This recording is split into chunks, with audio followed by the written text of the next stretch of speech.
ഒരുപാട് കേട്ടിട്ടുള്ള ഒരു പ്രയോഗമാണ് മൗനം വിദ്വാനും ഭൂഷണം. പക്ഷേ റിലേഷൻഷിപ്പിന്റെ കാര്യത്തിൽ അത് വളരെ തെറ്റായ ഒരു അപ്രോച്ചാണ്.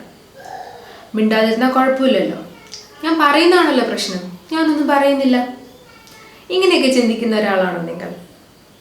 ഒരു പ്രശ്നത്തെക്കുറിച്ച് നിങ്ങളുടെ പാർട്ട്ണർ സംസാരിക്കാൻ ശ്രമിക്കുമ്പോൾ അതിനെ ഡീൽ ചെയ്യാതിരിക്കാൻ വേണ്ടിയിട്ട് റെസ്പോണ്ട് ചെയ്യാതെ കേൾക്കാതിരിക്കാറുണ്ടോ? എങ്കിൽ നിങ്ങൾ അറിയണം, നിങ്ങളെ യൂസ് ചെയ്യുന്ന സൈലൻസ് നിങ്ങളുടെ റിലേഷൻഷിപ്പിനെ ഇല്ലാതാക്കിക്കൊണ്ടിരിക്കുകയാണ്, ഒരു സൈലന്റ് കില്ലറിനെ പോലെ. സൈലന്റ് ട്രീറ്റ്മെൻറ്റ് അല്ലെങ്കിൽ സ്റ്റോൺ വാളിംഗ്. പുറമേ നോക്കുമ്പോൾ എല്ലാം ശാന്തമായിട്ട് തോന്നും, പക്ഷേ ഉള്ളിൽ അതൊരു കൊടുങ്കാറ്റാണ്. ഒരു വഴക്കുണ്ടായ അതിൻ്റെ റെസ്പോൺസായിട്ട് മിണ്ടാതിരിക്കുന്നത് ഒരുതരം പിണക്കത്തിൻ്റെ ഭാഷയായിട്ട് നമ്മൾ കാണാറുണ്ട്. ഇത് ശരിക്കും പാർട്ട്ണറിനെ വേദനിപ്പിക്കാനും കൺട്രോൾ ചെയ്യാനും നടത്തുന്ന ഒരു സ്ട്രാറ്റജിയാണ്. പക്ഷേ ആ കൺട്രോളിനപ്പുറം ചിലപ്പോൾ അത് നമ്മളൊരു ഡീപ്പ് ലോൺലിനെസ്സിൽ കൊണ്ടെത്തിക്കും. കുട്ടികൾ പോലും പലപ്പോഴും ഈ പാറ്റേൺ അനുകരിക്കാറുണ്ട്. അവരും പാരൻസിനോട് മിണ്ടാതിരിക്കും, പിണങ്ങിയിരിക്കും, നമ്മളവരെ അനുനയിപ്പിച്ച് തിരിച്ചു വിളിക്കുന്നത് വരെ. ഈ ഒരു അനുനയിപ്പിക്കലും സമാധാനിപ്പിക്കലും പാർട്ട്നേഴ്സിനിടയിൽ ഉണ്ടായില്ലെങ്കിൽ ആ റിലേഷൻഷിപ്പ് തന്നെ ഡാമേജ് ആവും. ഇതുകൊണ്ടുള്ള കോൺസിക്വൻസസിനെ മെയിൻലി 3 ടൈപ്സ് ആയിട്ട് കാറ്റഗറൈസ് ചെയ്യാം. ഫസ്റ്റ്ലി, ഇത് ഡിസ്റ്റൻസ് ഉണ്ടാക്കും. കുറച്ച് മണിക്കൂറുകൾ അല്ലെങ്കിൽ ദിവസങ്ങൾ കഴിയുമ്പോൾ പാർട്ട്ണറിനോട് വീണ്ടും സംസാരിച്ച് തുടങ്ങും, പക്ഷേ അപ്പോഴും അവരുടെ മനസ്സൊരു സ്റ്റെപ്പ് അകന്നായിരിക്കും നിൽക്കുന്നത്.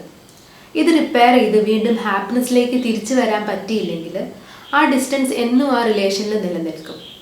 ഇതൊരു ക്രാക്കായിട്ടാവും തുടങ്ങുന്നത്, പക്ഷേ പിന്നീടുണ്ടാവുന്ന പല പ്രശ്നങ്ങളും അതിൻ്റെ കൂടെ കൂടിക്കഴിയുമ്പോൾ അത് നികത്താനാകാത്ത ഒരു അകലമായി മാറും. സംസാരിക്കാതെ ഉള്ളിൽ ഒതുക്കുന്ന ഓരോ കാര്യവും പിന്നീട് ഒരു വെറുപ്പും ദേഷ്യവും ഒക്കെ ആയി രൂപപ്പെടും. സെക്കൻഡ്, അത് നമ്മുടെ സെൽഫ് വർത്തിനെ ക്വസ്റ്റ്യൻ ചെയ്യും.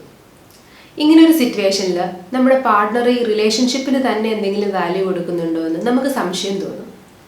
അവരുടെ സൈഡിൽ നിന്ന് ഇതിനെ സോൾവ് ചെയ്യാൻ എന്തെങ്കിലും ഒരു എഫേർട്ട് കണ്ടില്ലെങ്കിൽ ഈവൻ നമുക്കൊരു വാല്യൂ തരുന്നുണ്ടോ എന്ന് പോലും നമുക്ക് ഡൗട്ട് തോന്നും. ഇത് നമ്മുടെ സെൽഫ് വർത്തിനെ കാര്യമായി ബാധിക്കും. നമ്മൾ പതിയെ ഡിസപ്പിയർ ആയ പോലെ തോന്നും. തേർഡ്ലി, ഇത് കുട്ടികളെ ഒരുപാട് ഹേർട്ട് ചെയ്യും. വഴക്കുണ്ടാക്കുന്നത് പോലെ തന്നെ ഷാർപ്പാണ് ഈ സൈലൻസും. വീട്ടിലെ അറ്റ്മോസ്ഫിയർ മാറുമ്പോൾ തന്നെ കുട്ടികളുണ്ടെങ്കിൽ അവർക്ക് മനസ്സിലാവും എന്തോ കുഴപ്പമുണ്ടെന്ന്. പക്ഷെ ആരോട് എന്താണ് ചോദിക്കേണ്ടതെന്ന് അവർക്ക് ഒരു ഐഡിയയും ഇല്ല. അവർ ടോട്ടലി ഹെൽപ്ലെസ് ആണ് ഈ സിറ്റുവേഷനിൽ. അവർ പേടിക്കും, അവരുടെ സ്പേസിലേക്ക് മാത്രമായി ഒതുങ്ങിപ്പോകും. ഇത് അവരുടെ മനസ്സിനുണ്ടാക്കുന്ന ഡാമേജ് വളരെ വലുതാണ്. ഞാൻ മുമ്പ് പറഞ്ഞിട്ടുള്ള പോലെ ഇത് ചിലപ്പോൾ ഒരു ചൈൽഡ്ഹുഡ് ട്രോമയിലേക്ക് വരെ മാറിയേക്കാം. ഇത്രയൊക്കെ കുഴപ്പമുണ്ടായിരുന്നോ, ഞാനിതൊക്കെ തന്നെയാണല്ലോ ചെയ്തുകൊണ്ടിരുന്നത്, ഇനിയിപ്പോൾ ഇതിനെ റിപ്പയർ ചെയ്യാൻ പറ്റുമോ, ഇങ്ങനെയൊക്കെ ഇപ്പോൾ ചിന്തിച്ചോ? പ്രശ്നം എന്താണെന്ന് തിരിച്ചറിയുക എന്നതാണ് ഫസ്റ്റ് സ്റ്റെപ്പ്. ഇപ്പോൾ കാര്യങ്ങളൊക്കെ അത്യാവശ്യം നിങ്ങൾക്ക് മനസ്സിലായിട്ടുണ്ടാവുമല്ലോ. അപ്പം നമുക്കിനി ഈ അപ്രോച്ച് എങ്ങനെ കറക്റ്റ് ചെയ്യാമെന്ന് കൂടി നോക്കാം. ഒരു വഴക്ക് കഴിഞ്ഞ് സംസാരിക്കാൻ ശ്രമിക്കുമ്പോൾ പലപ്പോഴും സംഭവിക്കുന്നത് രണ്ടുപേരും പരസ്പരം കുറ്റപ്പെടുത്തും, ചെയ്തതിനെ ന്യായീകരിക്കാൻ ശ്രമിക്കും. ഇതൊക്കെയാണ്. ചിലപ്പോൾ ഒരാൾ ഈഗോ ഓവർകം ചെയ്ത് ക്ഷമ ചോദിച്ചേക്കാം, പക്ഷേ അതുകൊണ്ടെല്ലാം നോർമൽ ആവുമോ? Just think about it. നമ്മളെ ഒരാൾ ഹേർട്ട് ചെയ്തു, നമുക്ക് വേദനിച്ചു നമ്മൾ പറഞ്ഞപ്പോൾ അയാൾ സോറി പറഞ്ഞു, അപ്പോൾ നിങ്ങൾ ഓക്കെ ആയോ? നമ്മളപ്പോൾ ശരിക്കും എന്താ പ്രതീക്ഷിക്കുന്നത്? അയാൾ നമ്മളെ സമാധാനിപ്പിക്കണം, ആ പെയിനിൽ നിന്ന് പുറത്തു കൊണ്ടുവരണം. ഇതൊക്കെ നടക്കുമോ? എൻ്റെ എക്സ്പീരിയൻസ് വെച്ച് പറഞ്ഞാൽ നമുക്ക് പെയിൻ ഉണ്ടായ സ്ഥലത്ത് നിന്നും ഒരിക്കലും റിലീഫ് കിട്ടില്ല. അത് നമ്മൾ തന്നെ കണ്ടെത്തണം, ഹീൽ ചെയ്യണം.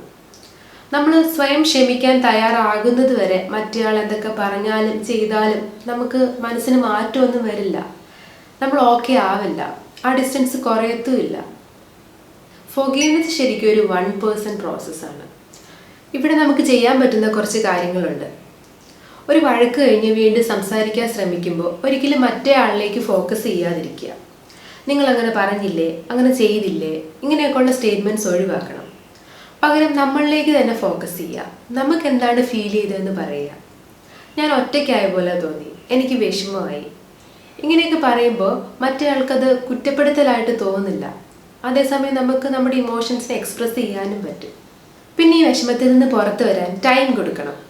ഉള്ളിലൊരു പെയിൻ കിടക്കുമ്പോൾ കുഴപ്പമില്ല, ഞാൻ ഓക്കെ ആണ് എന്ന് ഫേക്ക് ചെയ്യാതിരിക്കുക. അതുകൊണ്ട് ആർക്കും ഒരു ബെനിഫിറ്റ് ഇല്ല. നമ്മുടെ പെയിനിൽ നിന്ന് പുറത്തു വന്ന് ക്ഷമിക്കാനുള്ള മനസ്സിലെത്താൻ ചിലപ്പോൾ കുറച്ച് ടൈം വേണ്ടി വരും. പറ്റുമെങ്കിൽ നിങ്ങൾക്കത് പാർട്ട്ണറിനോട് കമ്മ്യൂണിക്കേറ്റ് ചെയ്യാം, ഞാൻ ഓക്കെ അല്ല, കുറച്ച് ടൈം വേണം. എന്തായാലും നിങ്ങൾ ആ ടൈം എടുക്കണം. അത് നിങ്ങളുടെ റിലേഷൻഷിപ്പിൻ്റെ ക്ലോസ്നെസ് തിരിച്ചു കൊണ്ടുവരാൻ വളരെയധികം ഹെൽപ്പ് ചെയ്യും. സൈലൻറ്റ് ട്രീറ്റ്മെൻറ്റ് ഉണ്ടാകുമ്പോൾ പേടിക്കേണ്ട ആവശ്യമൊന്നുമില്ല. പ്രോപ്പറായിട്ട് കമ്മ്യൂണിക്കേറ്റ് ചെയ്താൽ ആ റിലേഷന് കുഴപ്പമൊന്നും വരില്ല. മിണ്ടാതിരിക്കുന്നത് ഒന്നിനും ഒരു ഉത്തരവല്ല. ഡിഫിക്കൽട്ട് കമ്മ്യൂണിക്കേഷൻ ആണെങ്കിലും അത് ഇനീഷ്യേറ്റ് ചെയ്യാനുള്ള ധൈര്യം കാണിക്കണം.